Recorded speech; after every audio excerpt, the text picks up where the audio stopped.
You're a They threw a parasite who celebration finally party knew while her I signed place. my divorce papers. They had no idea that in just Champagne 48 glasses hours, clinked as I would my own mother-in-law everything called they me a ever loved. parasite who You're a finally knew her parasite who place. finally knew her place. My husband kissed They another had no woman right idea in that in front of just me. 48 hours, They had I no would own idea that everything in they just ever 48 loved. hours, They threw I a would own celebration everything party they while I ever signed my loved. divorce papers. This is They the had story no of how idea I that in just destroyed them all. 48 hours, I would If own you love everything watching a they broken ever loved. underdog rise They up threw and a become celebration completely party while I signed unstoppable, my divorce you papers. need to subscribe They had right no now idea and hit that in that just bell. 48 Because hours, this I would own revenge is so everything they cold, ever loved. so perfect, you'll want to watch it twice. My name is Charlotte, and before I tell you what happened, you need to understand something. I wasn't always powerful. I wasn't always rich. For most of my life, I was invisible. The kind of person people look straight through. I was a kindergarten teacher, living in a tiny apartment with thrift store furniture and a car that broke down more than it ran. My mom died when I was 16, leaving me completely alone. Well, almost alone. My father, Henry, had walked out when I was 8. He sent money sometimes, just enough to keep us going, but he never called. He never visited. He never explained why he left. Mom said he worked in international exports and traveled all the time. I grew up believing he just didn't love us enough to stay. When Mom passed, the money kept coming through some automatic system, but the man himself stayed a ghost. I learned to hate him for it. I learned to depend only on myself. Then I met Nathaniel Winchester at a book reading. He was tall, perfectly dressed, spoke softly, quoted poetry, and when he smiled at me across that crowded bookstore, I felt hope for the first time in years. He chased me hard. Flowers at my school, handwritten notes on my car, long walks where he talked about escaping the fake world his rich family lived in. "Charlotte, you're real," he said one night by the river. "Everyone in my world wears a mask, but you're genuine. With you, I can finally breathe." I fell completely in love. When he proposed a year later, right by that same river, I said yes without a second thought. I thought I'd finally found my family. I had no idea I was walking into hell. The first time I met his family, I should have run. They lived in a mansion with marble floors and crystal chandeliers. His mother, Vivian, looked at me like she was pricing meat. His father, Sterling, didn't even look up from his phone. His sister, Clarissa, spent dinner giggling with her friends while staring at me. "So, Charlotte," Vivian said, voice dripping fake honey, "Nathaniel says you're a teacher. How quaint. Must be hard living on that little salary." I laughed it off. I was in love. Nathaniel squeezed my hand under the table. I told myself she just needed time. Nathaniel said we should live with his parents after the wedding, just for a year, to save money. 1 year turned into 5 years of pure torture. Vivian's cruelty started small. Comments about my clothes, telling me to eat in the kitchen with the staff because I didn't know which fork to use, endless rules that only applied to me. Don't use the front door. Don't speak unless spoken to. Don't bring anyone here without permission. I tried to follow every rule. I tried to be perfect. It was never enough. 6 months in, the physical abuse started. Vivian slapped me across the face because I accidentally interrupted her phone call. My cheek burned, tears filled my eyes, and she smiled coldly and said, "That's for being disrespectful. Maybe now you'll learn your place." I waited for Nathaniel to defend me. He stood in the doorway, pale, silent, then walked away. That became the pattern. Vivian hurt me, humiliated me, and Nathaniel did nothing. In private he'd hold me while I cried and whisper, "I'm sorry, baby. Just give me time. We'll get our own place soon. I promise." But the promises never came. She pushed me into a glass cabinet once. My arm sliced open, blood everywhere. She hissed, "Look what you've done, you clumsy thing. Clean it up." She threw boiling coffee on me another time. Skin blistered on my shoulder. "Oops, my hand slipped." She laughed. She locked me in the freezing basement overnight because I asked to go to a work event with Nathaniel. I screamed until my hands were raw, but no one came. Clarissa was worse in her own way. She made fake social media accounts, got me to open up about my pain, then exposed every secret at family dinners. She photoshopped me with other men and showed Nathaniel. She found my mom's jewelry, the only thing I had left of her, and threw it in the trash, calling it cheap junk. When I cried, she filmed it and posted it online. Dramatic gold digger tears. Sterling controlled every penny. Gave me $50 a week and checked every receipt. When I bought discount groceries, he made me return them. Even our staff eats better than this garbage. Nathaniel had no access to his trust fund. His father controlled everything. We were both prisoners, but he had grown up in that cage and forgot how to fight. The worst part wasn't the pain. It was watching the man I loved turn into a coward right in front of me. I told myself love would be enough. I held on for 5 long years. Then I got pregnant. 10 weeks along. I stared at that positive test and felt real hope for the first time in forever. Maybe this baby would change everything. Maybe Nathaniel would finally stand up. Maybe Vivian would soften when she became a grandmother. I bought tiny baby shoes to announce it at Sunday dinner. That same morning, Vivian's $2 million ruby necklace went missing. She immediately accused me. They searched my room and found it in my drawer. I swear I'd never seen it before. Vivian screamed, called me a thief, slapped me so hard I fell, lip split, blood on the floor. Sterling threatened to call the police. Nathaniel just stood there. The stress hit me like a wave. Sharp cramps. Blood. So much blood. I collapsed, begging for an ambulance, trying to tell them about the baby. Vivian sneered. Stop being dramatic. There is no baby. Nathaniel finally carried me to the car and drove me to the hospital. But it was too late. I lost our child. When I woke up, he was crying beside the bed. I'm so sorry, I'm so sorry. I looked at him and didn't see my husband anymore. I saw the man who let his family kill our baby. Get out, I whispered. While I was in the hospital, Vivian built a whole fake story. Forged bank records showing I stole $50,000. Fake emails proving I was cheating. Paid the doctor to lie and say I was only 4 weeks along and couldn't have known I was pregnant.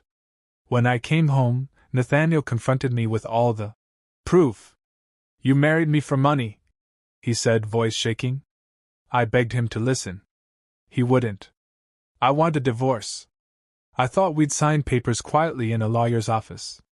Instead, they told me to come to the ballroom. I walked in and almost dropped to my knees. Balloons. Champagne on ice. A huge banner that read, Freedom Day, in gold letters. 40 guests in designer clothes holding glasses, smiling like it was New Year's Eve. Vivian tapped her glass. Ladies and gentlemen, thank you for coming to celebrate my son finally freeing himself from a 5-year mistake. The room applauded. Sterling read the divorce terms out loud like a judge. No alimony. No assets. I leave with nothing. I must sign an NDA and disappear within 24 hours. Clarissa yelled. Can we make it 12? Everyone laughed. My hands shook so badly I could barely hold the pen.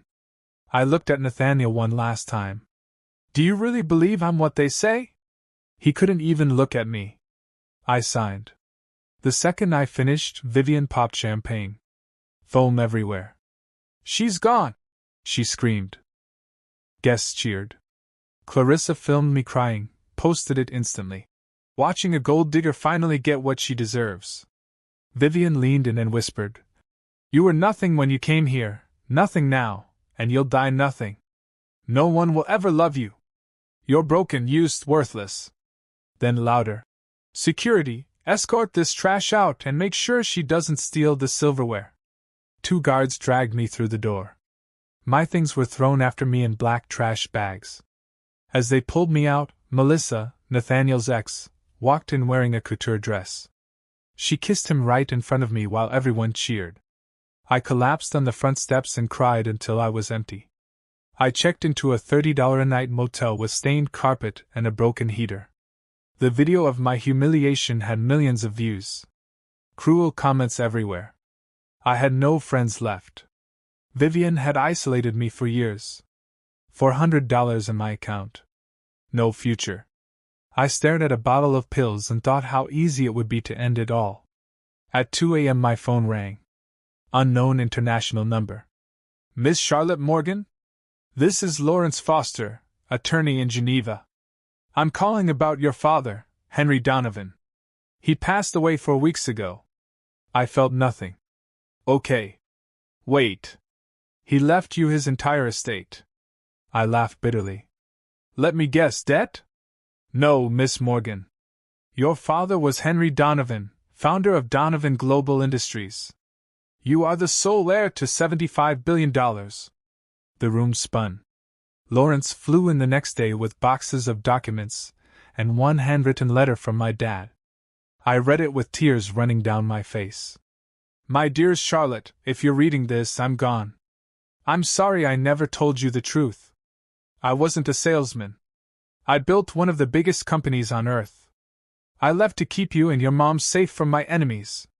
Every birthday I missed, every call I didn't make, was to protect you. I watched you from afar and was so proud of the strong, kind woman you became. This empire is yours now. Use it to change the world. And if anyone ever hurts you, destroy them. Love, Dad. For 2 weeks I learned everything.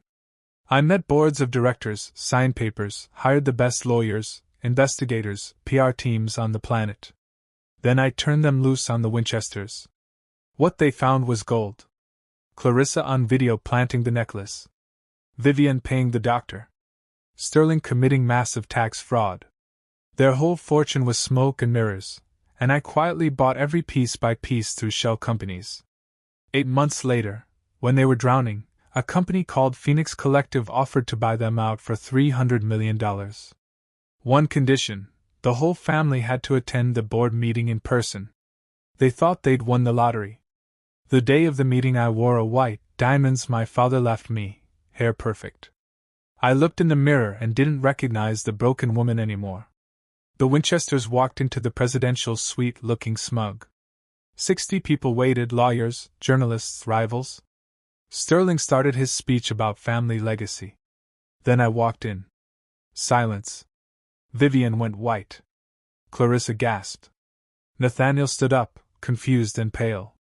I took the podium and smiled. Hello, Vivian. Sterling. Clarissa. Nathaniel. Did you miss me? Vivian screamed for security. I smiled wider. Security works for me now. Sit down. She sat. Let me introduce myself properly. I am Charlotte Donovan, CEO of Donovan Global Industries, CEO of Phoenix Collective, and as of 9 this morning, owner of 64% of Winchester Properties. I played the videos. Every slap. Every burn. Clarissa planting the necklace. The doctor confessing. The divorce party. Vivian screaming, "She's gone!" while popping champagne. Me dragged out crying. Nathaniel kissing Melissa. The room watched in dead silence. Nathaniel sobbed. Charlotte, I didn't know the baby was real. I looked at him with ice in my eyes. 10 weeks, Nathaniel. Our child died because of your mother's violence and your silence. And you let them throw a party to celebrate getting rid of me. Vivian lunged at me, screaming she should have killed me. Security grabbed her. I smiled. We're recording, by the way. Then I laid out the new reality. I was taking the company. Sterling removed as CEO. Nathaniel fired. Clarissa fired. The company would build affordable housing. 70% of profits to domestic violence charities. The Winchester name erased forever. Vivian, criminal charges for assault, fraud, conspiracy. Sterling, federal prison for tax fraud. Clarissa sued into bankruptcy. Nathaniel, the divorce is invalid. I'm taking half your trust fund, $47 million. And the mansion? I bought it this morning. Cash. I'm turning it into the biggest domestic violence shelter in the country. You have 30 days to get out. Vivian collapsed. I looked at them one last time. You celebrated my destruction. Now I'm celebrating yours. The difference? I actually have the power. I walked out. The story exploded worldwide. Vivian got 6 years in prison. Sterling 8. Clarissa lost everything and became a nobody. Nathaniel tried one last time, showed up at my building begging. I walked down to the lobby, looked him in the eye, and said, "You never loved me. You loved how I made you feel like a good person. When I needed you to actually be good, you chose silence. Our baby died because of your silence. Live a long life, Nathaniel. Long enough to feel what you did to me." I turned and never looked back. I kept my father's promise. 50,000 affordable homes. 100 schools. Shelters in every state. The mansion became Charlotte's haven, 200 beds, therapy, childcare, everything I wish I'd had. Every Saturday I teach art to kids who've been hurt, just like I was. I tell them, "You are not what happened to you. You are what you choose to become." A year later Vivian sent a letter from prison. "You destroyed my life. I have nothing. Are you happy?" I wrote back one line. "Now you know how I felt. The difference is, I didn't deserve it." That's my story. They thought being poor made me weak. They were wrong. It made me strong. And when I finally got power, I didn't become like them. I made sure no one else ever suffers like I did. That's not revenge. That's justice. And justice never apologizes. If this story hit you hard, smash like, subscribe, turn on notifications. Tell me in the comments, did I go too far, or did they get exactly what they deserved? Your value is not decided by people too blind to see it. Thank you for watching. I'll see you in the next one. Stay strong.